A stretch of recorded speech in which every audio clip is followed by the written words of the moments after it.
Hi everybody, it's Dean Miller, and I'm so sorry I'm late getting started on this Wolf Driver broadcast. We had endless problems here with the internet. I don't know what's going on, but we can't get the internet hooked up down here. I do have, our Wolf Driver logo is really small on my screen, but there it is. You can't see it behind me, but technical difficulties today. I have another one of my dogs here today. This is Henry. He is, I have four dogs, so he is one of my oldest members of my pack. In fact, he's the oldest member of my pack. Henry's been with me 11 years. I think he's about 12 years old because I found him in the street when he was about a year old. And you know, that's a guess. Those of you out there who have rescue dogs, sometimes we have to guesstimate our dogs' ages. And you know, Henry's one that I've had to guess his age because we don't always know their birth date. We don't always know their history. And that can be kind of sad, but it can also be really gratifying to rescue a dog. And that's another subject I want to talk about today. We're going to talk about training. We're going to talk about behavior. We're going to talk about answering your questions for dog training tips. I have a whole lot of subject matter I want to cover today. And again, I'm sorry I was late. We had a little trouble with the internet and getting connected here at home base, but here we are. So let's talk about rescue. Henry is one of my dogs that I found. All my dogs are rescues. I do not buy dogs. I do not purchase dogs from puppy mills or stores or anything like that. I feel like there are so many dogs out there needing homes, and wanting a place to live that it's my duty as a person who trains dogs, a behavior specialist. It's my duty to be able to use my skills to rehabilitate dogs and dogs that maybe somebody else might not want. A dog that might have some issues or I will tell you this, it's not a pleasant subject, but millions of dogs are put down in this country every year. Some of them simply because there's no space left. They're put down because they're running out of room at shelters. They have a time limit. Every time a new dog comes in, another one's got to go, and it's just a sad, horrible fact of life. And I feel that if I'm going to adopt a member of my family, I can at least pull one of those who would otherwise not have a chance. Oftentimes I feel dogs are given up on because of behavioral issues, and some of those behavioral issues are fixable like that. I've had great success over the years with thousands of dogs that have issues, for example, separation anxiety, or a lot of problems are just misunderstanding. A dog chews something because they're nervous or they're neurotic or they're they have some kind of like I said, separation anxiety or something, or maybe the dog just simply hasn't been taught things about life, going to the bathroom in the proper place or whatever. And it's not right for a dog to be killed over that, for a dog to lose its life. So I highly recommend for everybody to consider always adoption from a rescue or a dog that doesn't have a home, as opposed to buying or breeding, if you can. And in my case, I bring a whole set of skills from my experience training and teaching that I can bring a dog that might be trouble or might not be wanted. Now, in the case of Henry back here, Henry's my best bud. He's been with me, like I said, 11 years, maybe more. And I found Henry in the street. This is kind of an interesting story. If you want to digress here for a minute, I'll tell you my story about how I found Henry, and then we'll get to the training tips and information in a bit. But I was driving down the middle of the road. I was driving in traffic. And we've probably all had that situation where a dog darts in front of us or runs across the street or whatever. Well, in my case, I was driving down the street and Henry was running toward my car, right down the middle of the lane, straight toward my car. And I didn't have a choice of to pull over or stop or not. I had to, otherwise I was going to hit him. He was coming straight at me. And so I pulled over and he came right to me. And he was in pretty rough shape. He was covered in ticks and fleas. He had a collar on, but he had no tags, and he looked like he'd been running the streets for quite some time. And he just came up to me, and I thought, well, I'll bring him home, and I'll find a home for him, or I'll adopt him out. And I brought him home. I put flyers all over the neighborhood. I really searched for who his owners might be. Left descriptions with the dog pound and animal control and rescues and everything else. Well, Clearly he was either given up or not wanted. And the more he stayed with me, the more I realized he wasn't doing anything wrong. He was pretty perfect. So in that case, Henry just stayed with me. They call that a failed foster sometimes. You foster a dog with the intent of finding them a home, and then they end up staying because you fall in love with them. Well, that's what happened with Henry. So he's been a beautiful addition to my life for many years. You know, we had some issues in the beginning when I had my other dogs. He did fight with some of the other dogs sometimes, but we got over that pretty quickly. And he's a perfect boy right now. You can see he never does anything wrong. He's just perfect. So let's get back to adoption for a minute. I think that you know, a lot of people have this misunderstanding if they want a certain breed, for example. They say, well, I want a golden retriever, or I want a lab, or whatever it is. And they think, well, I've got to go to a breeder, I've got to go get this certain kind of breed. Or if I want a puppy, I'm going to have to go to a breeder. Well, you would be shocked at how many purebred, unwanted dogs there are out there. All you got to do is Google, for example, let's say you want a German Shepherd puppy. All you got to do is Google German Shepherd rescue, German Shepherd adoption, and you will see so many baby puppies of purebred descent that have been given up or unwanted. And I think it's really something to consider when you are adopting a dog. Think of, if you do want a certain breed, look for that breed, but look for that breed in adoption. And there's usually every age and every temperament and every breed, and it's certainly something to consider. I'm a behaviorist, as I said, a trainer, the dog counselor, and I've been doing this for many, many years. And I find that rescues, 9 times out of 10, now they bring a certain set of problems with them sometimes. Let's say they're a certain age and they've been abused or neglected or haven't had training. I can say that they're not always perfect.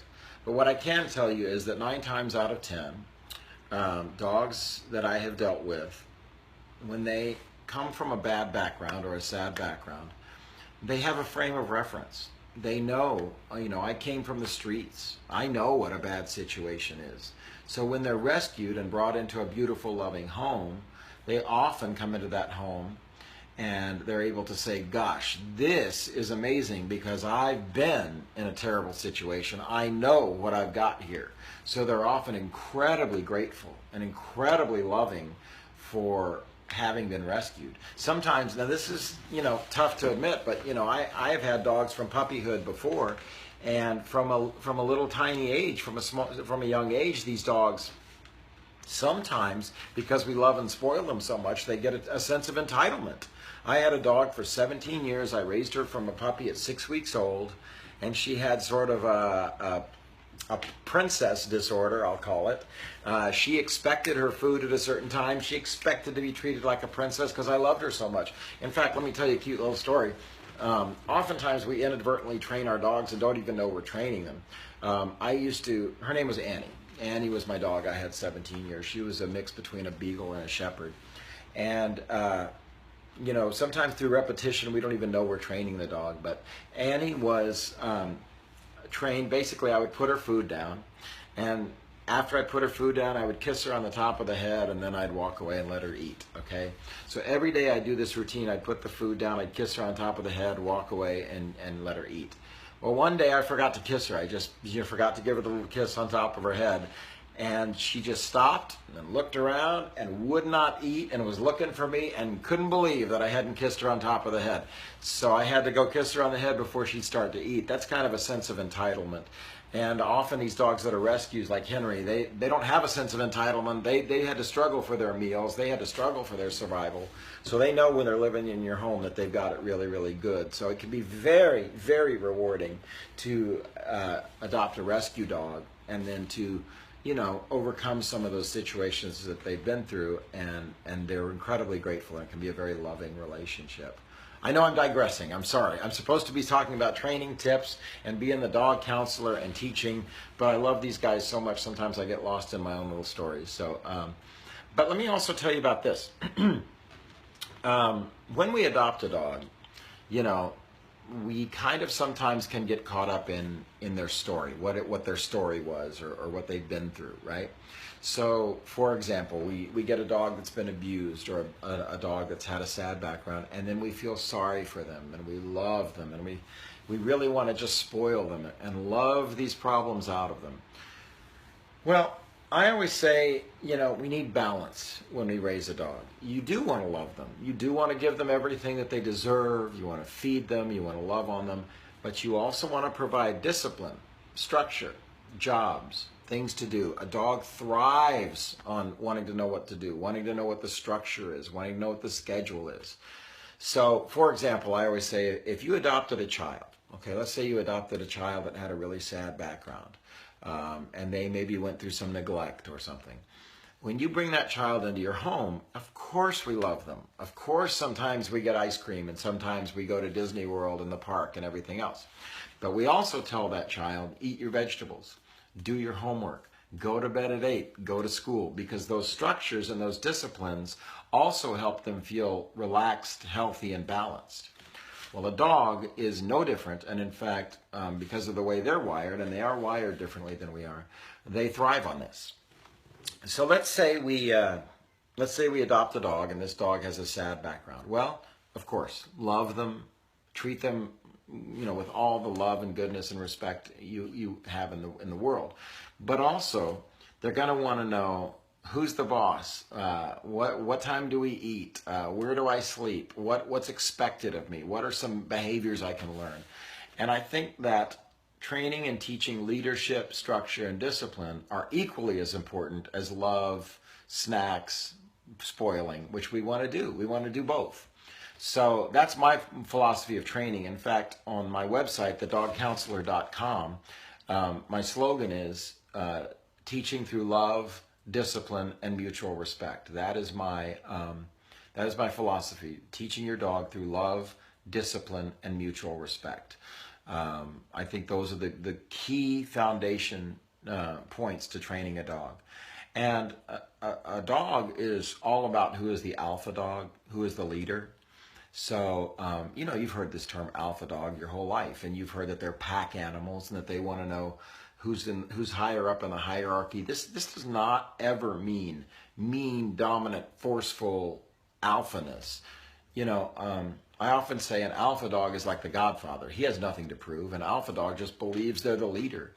And so through quiet, firm leadership, he just leads. The Godfather is a good example. If you've ever seen The Godfather with Marlon Brando, he doesn't run around screaming, do what I say, I'm the boss. He walks in a room and says, you're dead. Hey, kill that guy. That's the kind of leadership an alpha has. He's just calm. He's very relaxed, and he believes he's the boss. And that kind of belief in yourself, a dog will read that. They read that energy. They read what you're presenting, and they want to follow that. So if you can provide that kind of alphaness for a rescue dog, a dog that's maybe been through hell, that dog is going to respond to that as someone they can trust, someone they can put their faith in, someone they can lay all of their burdens on. They're not looking for the sweetest, kindest, most wonderful person who gives the most treats. That's wonderful. And that means a lot to a dog, of course. But then you tell them what to do, and they're going to say, well, why should I listen to you? Why should I do what you tell me to? Well, they're going to want to do what you tell them to because you're a little bit stronger than they are. You're above them in the pack order. Okay, look at it this way. With a child, when you're raising a child, you're going to say to that child, mom first, friend second, right? Dad first, friend second. You're not going to say, let's eat chocolate and ice cream and play video games all day and just do what you want. You're going to say, do your homework, eat your vegetables, go to school, and then maybe we'll go to the park, go to Disney World, or do something fun, right? You're not going to say, you might say, here's a bowl of ice cream. You're not going to say, here's 5 gallons of ice cream, eat what you want. There's always structure and discipline, and I think that's very, very important to a dog. I'm going to take a moment here to look through it. There's so many people on here talking to me, and people are sending messages, and I don't want to miss anything from you guys. Unfortunately, I have to get right up in the phone to read them, so forgive me. I need my glasses back here, and I need to take them off and get up in here to find out what's going on, so forgive me if I have to do that for a minute. I want to talk to some people and ask... answer your questions. Let me see here. I see Joseph Towie or Towie. Forgive me if I'm mispronouncing your name, but Joseph Towie said, I rescued my cat Karen Terrier 10 years ago, and she is now 12, doing great, but she's spoiled rotten. And I understand that. You know what? Henry back here, he's spoiled rotten. I spoil him. I love him. Don't tell anybody. The dog trainer brings my dogs up on my bed, but only when there are rules, only when there are structures. But Henry is so good and so perfect that I let him get away with murder. Now, I believe that he listens to me because he knows somewhere inside me is an alpha dog that he's seen before, because I have been an alpha dog with him. I have been a leader with him. And I do have rules and expectations and structures, and he listens to me. And I don't have to do it all day long. I don't have to be forceful. I don't have to be this big macho guy to kind of, lord over him. He just knows somewhere inside me if if he messes up or he's defiant, that, I'm going to be a boss. But the more he respects me, the less I have to be a boss. I can just be normal with him and calm and sweet. And he has, over the years, responded to that balance in a way that he just respects and listens to me. He's the most beautiful guy. You can see he's very calm. He's very sweet. He's very relaxed. I love this guy more than anything. You can't even imagine how much I love this guy. He's so perfect. He never does anything wrong. And I believe that's because somewhere inside him, he knows somebody else takes care of things around here, and that's supposed to be me. So anyway, I'm digressing again. Thank you for your comment there. Long Beach, California. Hi, Eve Ferreira. Long Beach, California. I lived in LA for many years, and I love it out there, and hope to get back soon. By the way, let me mention that. I am a behaviorist and trainer, and I think I mentioned that before. You can find me and information about me at thedogcounselor.com. And I travel everywhere. I have been flown all over the country to train. I've been to California many times to teach, and anybody who needs me to go anywhere, I'll go anywhere in the world, and have basically. I've gone to the ends of the earth to train.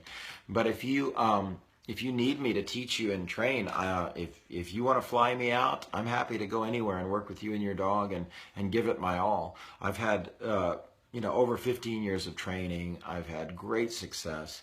I don't train exactly like everyone else. I train based on the way dogs communicate with each other.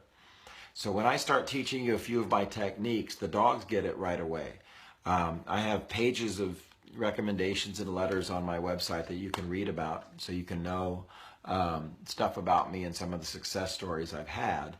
But people who have flown me out to train with them, I usually come and stay overnight and spend a couple of hours on 2 different days and work with you and your dog, and you'd be surprised at the results we can get and how fast we can get them. I teach really fast and I get to the point. And because I train based on the way dogs communicate, they understand what we're doing right away. So it's not a matter of 6 weeks of lessons and sitting around doing things and repeating and repeating. They just know what we're doing pretty quickly, and then you just have to apply those things after I leave, because I don't want to train your dog for you. I want to teach you how to train your dog, because we need the rules and the structure to come from you so that your dog learns to respect you, not some guy who comes to train for you. So I teach you to teach your dog. It's kind of like if you were to send a child to boarding school. Let's say the child goes to boarding school. That kid's going to learn a lot. They're going to learn all their lessons and what to do, but they're going to learn to respect those people who teach them at boarding school. And then when that child returns home to their parents, they're going to treat their parents however they always did, based on the way their parents treat them and establish rules, boundaries, limitations, discipline. So I believe that to train a dog, you want that discipline and structure to come from you. It deepens your bond with your dog, it deepens your lessons, and it helps you create a parent-child relationship, a leader-follower relationship with your dog.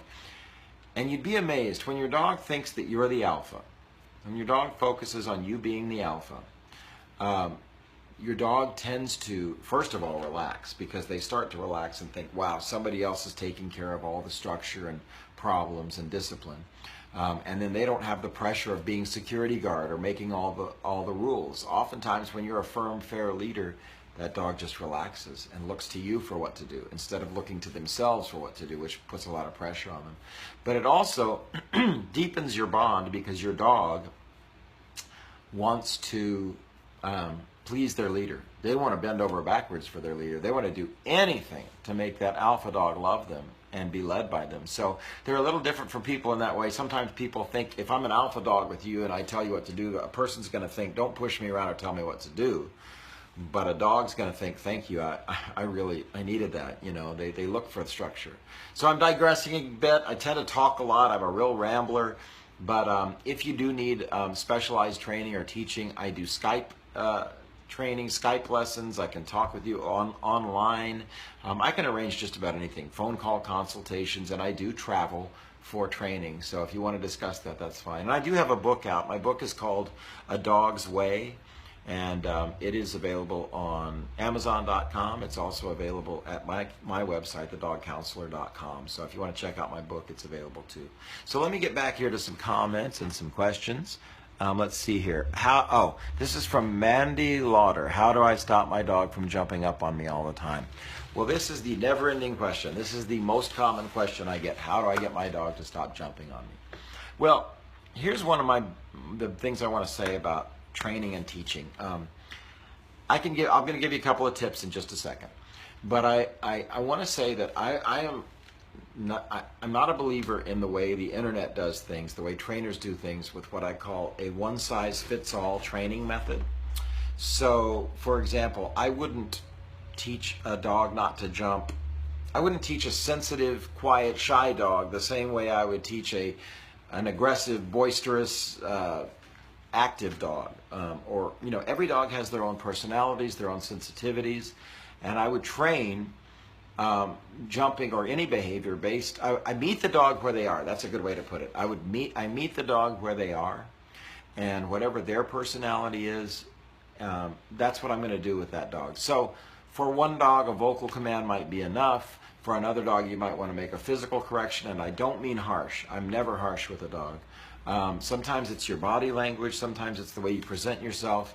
So I'm going to give you a couple of tips, but realize that I would take those with a grain of salt, because I'm going to teach each dog slightly differently. But in general, when a dog jumps on you, they're putting their paws into your space, they're invading your space, they're moving into your space. And not only is this rude behavior for a human being, but for a dog, if the dog doesn't establish boundaries, you know, an alpha dog will establish boundaries. You're moving too close, you're in my space too fast. And if that kind of behavior isn't invited or asked to, you know, if that dominant dog is not wanting that behavior in order to turn it into play, the beta dog, the follower dog, is going to have to surrender to the idea that that leader dog doesn't want that. Okay? When a dog respects another dog, they'll create this kind of respect arch, this bubble, this, you know, have you ever seen a dog kind of move around another dog or move around a person to kind of say, I'm moving around here, I'm not coming into your space? They'll create this kind of little arch space as if the person or the dog has a bubble around them. That's the dog showing respect and saying, you're the alpha, I'm not going to come into your space. So if a dog's pushing into your space, jumping on you, a lot of times that's because we haven't disagreed with the behavior in the past. We haven't corrected it in a way the dog understands. The dog feels the right to move into your space. Oftentimes we're too boisterous, loud, excitable. And many times it's our fault. It's what I call passive training. We do a lot of stuff that we don't even realize we're doing, which is encouraging the behavior, or in its simplest form, we're just not disagreeing with the behavior. So what I suggest in the simplest form is take a step forward and say off, or no, or I don't care if you say, you know, quit, purple, car, grass. The word is less important than the assertive sound of your voice, Rawr, like a dog. So when I step forward one step and say off, that is an assertive, dominant alpha move. But when I move back, when I jump back, when I push, all of these things are not effective. You know, pushing a dog just instigates the dog to push back. You push, they push, we're pushing back and forth. That's called opposition reflex.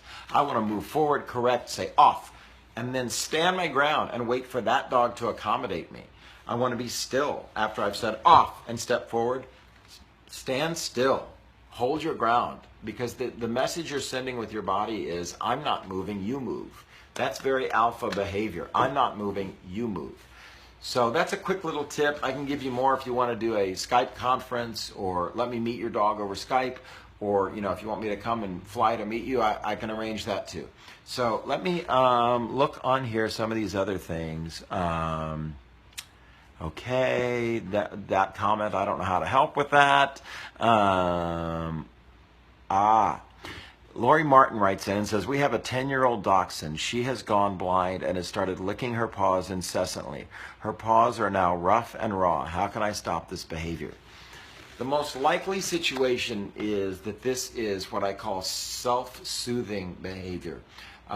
It's kind of like biting your nails. It's like smoking a cigarette. It's like drinking alcohol. The dog licks their paws because they start to, you know, feel anxious, and so it's kind of a self-soothing behavior. And then it's a self-perpetuating thing. The paw becomes raw. Then the paw hurts, so they lick it some more, so they feel more neurotic. They lick more. You know, there are many, many reasons for this. And one of the biggest mistakes we make is that we comfort the dog. We say, it's okay, it's all right, you don't have to chew your paws, no, stop, let's do something else. Well, that sounds, the tone of that, it's okay, sounds exactly the same as good boy, good girl. So you're in essence saying, I love that behavior, do it more. It's okay, good girl, good boy. It also comes from the same tonal place, and it begins to sound like that to a dog. What you want to be doing is correcting it. The dog's licking, you say no. Maybe a quick touch, a simple little, not a hard touch, but enough of a touch on maybe their shoulder to interrupt it. So they're licking the paw, you say no. They snap out of it for a second, then hand them something they can lick, something they can chew, something more productive, a toy, something that's good for them. And then give them the love. Tell them, good boy, good girl. So in essence, we're making this very black and white. We're saying no to that behavior, yes to this behavior, but with an interruption in between. No to that behavior. They snap out of it, hand them the new thing, and then give them love. Again, I can give you a more specific detail if you want to do a Skype conference, or you want to contact me on thedogcounselor.com. I'd be happy to talk with you. Let me look at some more comments here. Oh, that's beautiful. Michelle Tipton talks about, I have adopted many, many rescues. I've had up to 12 dogs at my home at one time. I commend you. I don't know if I could handle 12 dogs in my home. I don't know if I'm even good enough at that. So you say you love them dearly, and the respect you give and rescues, they always appreciate you. That is very true, and thank you for adding that comment. Let's see here. Well, that's a beautiful comment. It's not really a question. It's just everybody's telling me how much they love their dogs, and I really respect that. I love my dogs too. I have 4 dogs, and I just love them all. They're so different. Let's see here.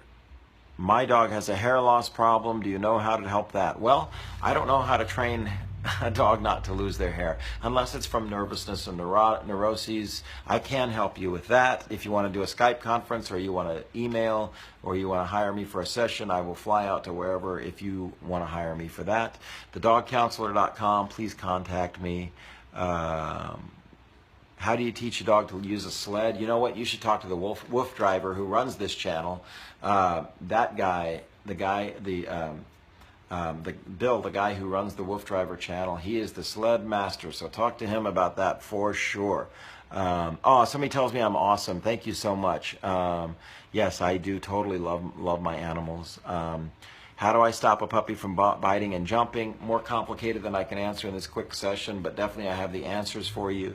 Okay, another person talking about their dog losing their hair. Another dog losing their hair. That's a lot of questioning, and I don't know how to train not to lose hair, but I can tell them how to calm down. I cannot believe this. I'm looking at the time here. We have already eaten up a half hour of time, and I hope I haven't bored you guys to tears. I love doing this. I love talking to you guys. This is only my my second episode, so I'm still working out the kinks.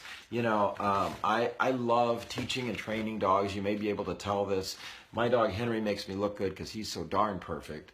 But if you guys want to talk any further, please contact me at thedogcounselor.com. You can email me at dean@thedogcounselor.com. You can go to my Facebook page, my Twitter. I hope you'll follow me on Twitter at The Dog Counselor. Please visit me on my Facebook page /The Dog Counselor, facebook.com/The Dog Counselor, thedogcounselor.com. I've said it all. Basically, come and find me. I'm available. I would love to help you with your dog issues. I do in-home training.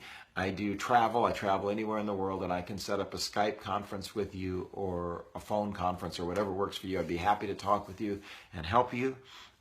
Please leave your comments here. This video will be up after today. Thank you so much.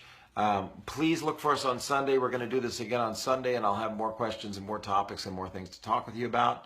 Thank you, thank you, thank you. Thank you to the Wolf Driver channel for having me. Again, this is Dean Miller, the Dog Counselor, signing off, and we'll see you on Sunday if you come back. See you next time. Good night.